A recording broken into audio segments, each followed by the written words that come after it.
Hello everyone, welcome back to RetroComs. Since Halloween is upon us, I thought today would be a good day to discuss one of the scariest points in time in my history of cellular phone ownership. The day where the display of my Samsung Galaxy S7 cracked from the inside, rendering the phone useless.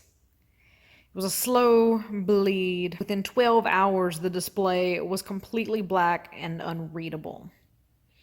I'll show you this phone just for reference to show you that it is now no longer operational.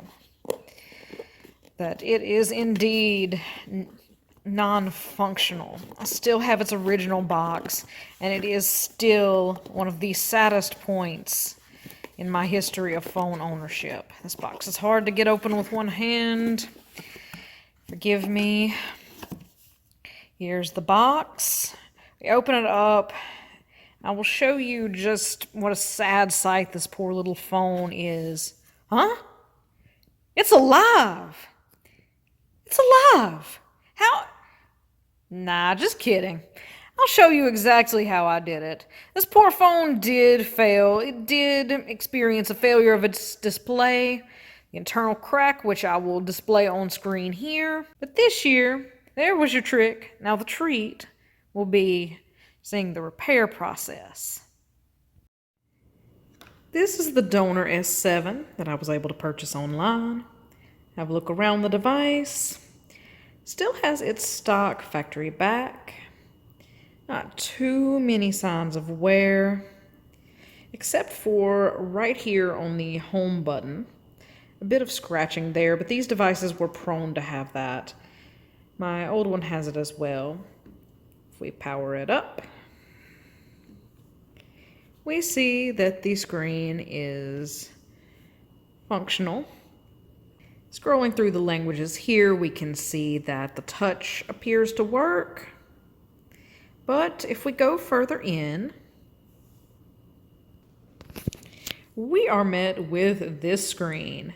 Now, I would like to be able to get past this to test it, but in the event that I cannot, well, another motherboard will be going into this frame anyway, so this does not matter for all intents and purposes. I'll give it a try just to see if I can test it out, but this is what is known as FRP, or Factory Reset Protection, which is Android's method of securing against, well, a device getting factory reset and used by someone other than the original owner. By some methods that I will not disclose on this channel, I was able to get this phone factory reset protection bypassed.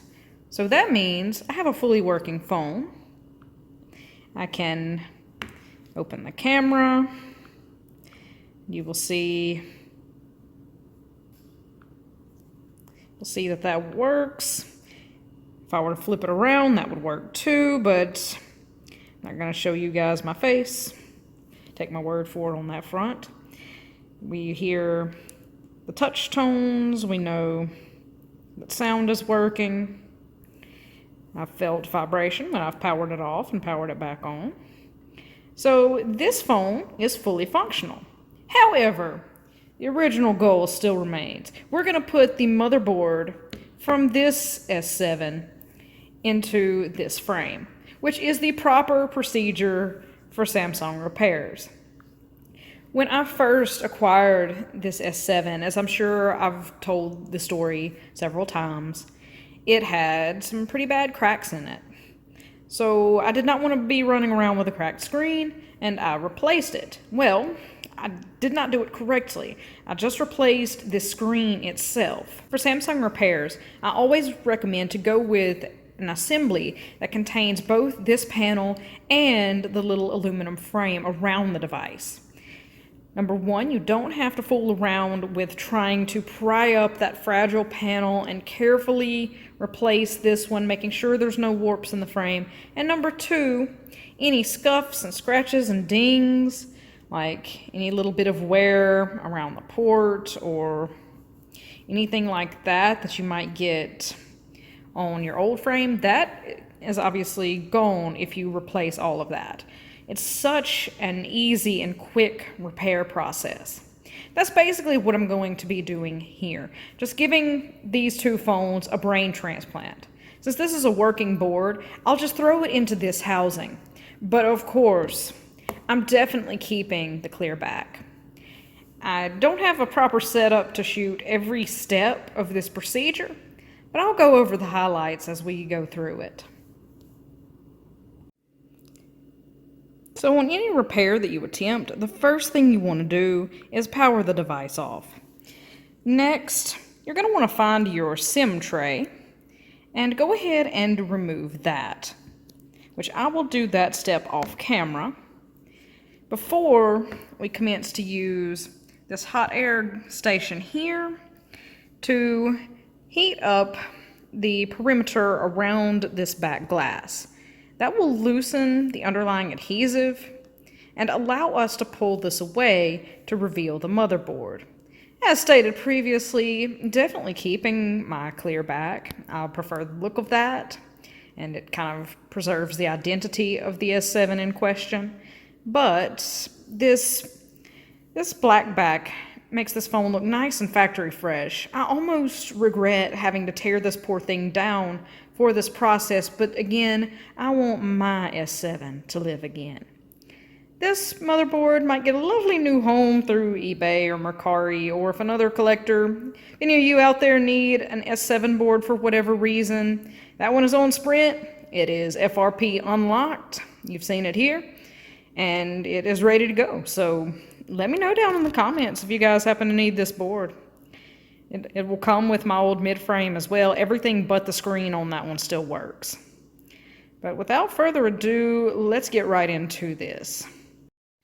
So, new plan. We are going to set the phone onto this heating mat. Once this temperature up here reaches the desired value of, we're going to use 90 degrees Celsius here. It's a little bit warm for batteries and motherboards, but you need it to get in here under this back glass. Now, the way we use this, just simply set the phone onto this mat when it is ready. Leave it for about 5 to 10 minutes, which in this case I'm going to give it 10 because this thing is taking a while to heat up. My problem with this, it is not the most even method for heating. And to remove this back glass, you need constant, even heat applied to it. And now to do the same on my S7. Nah, just kidding. I can pull this back off just like that. Instead of using a comparable adhesive to what's used on phones today, I just stuck this back on here with some double-sided tape. I had the forethought to know that in case I needed to go back into this phone again, I just use that to hold the back on. Now, I don't recommend that unless you know the phone is going to be case kept, or unless you're like me and worry about having to go in again for various reasons. Now, removing all these components won't be too bad, just a few Phillips screws around the perimeter of the device in various locations. So at least the actual disassembly isn't too bad on these once you get that pesky backplate off. All the screws are out, removing these plastic plates. Now, just a friendly reminder, wear your ESD bands if you're going to be working directly with the motherboard of any device. Now, sometimes you can get away with it in more humid environments, but better to be cautious, better to have it and not need it than need it and not have it. So wear your ESD band. I almost forgot as I was going into this phone, which is my S7. And now we are going to lift this up. Hard to do with one hand, but possible. And there is my motherboard. Motherboard is out of the frame now. Watch out for this little cable up top. I almost forgot about it. And these little cables here with the little round connectors, those are always my least favorite. The little antenna cables here, those are always such a pain to disconnect and reconnect. That took a lot of heat and a lot of effort, but the back glass has been removed, perfectly intact. And while I was waiting on that to heat up, I went on and extracted the motherboard from my S7. We'll go ahead and pull this one apart, remove its motherboard. Had the power button of all things pop out of place. Well, had a bit of a time getting the power button as well as the volume buttons over here replaced. The buttons fell out. The button faceplates fell out of the donor frame, so I had to scavenge the ones off of my S7's old frame to use in here so that it can look nice and calibrated. But as you can hear, nice clicks all the way around. Fortunately, no Bixby button on this model. This was one of the last good Galaxy phones with a headphone jack, with an SD card slot, and especially with no Bixby button. My S8 Active has it, but fortunately, I keep mine in a case where it is recessed. But, odd tangent aside, we've got working buttons back in this phone now. And there we have it. It's alive with my custom font and all, so that we can plainly see this was definitely my device. Now that I've taken you through the repair process, just for kicks and giggles, let's see how things were looking on the apps that I was using at that time. My alarm clock with alarms for much earlier than I get up today, as I was in college studying at that time. Was still using my note-taking app. I won't open that. I'm probably got some like phone numbers, personal information in there. So not going to be showing you guys that. I'll open my unit converter. Was converting velocity from that Imperial unit there to kilometers per hour. Not sure what class that was in. I'm guessing physics, maybe, but I don't think I was taking physics at the time. What was I doing converting velocity? Would have been working primarily with electrical at that time. Let's see. Of course, I got the graphing calculator, got scientific calculator, good for copying my answers directly into my ConvertPad or my online homework, Google Translate, dictionary.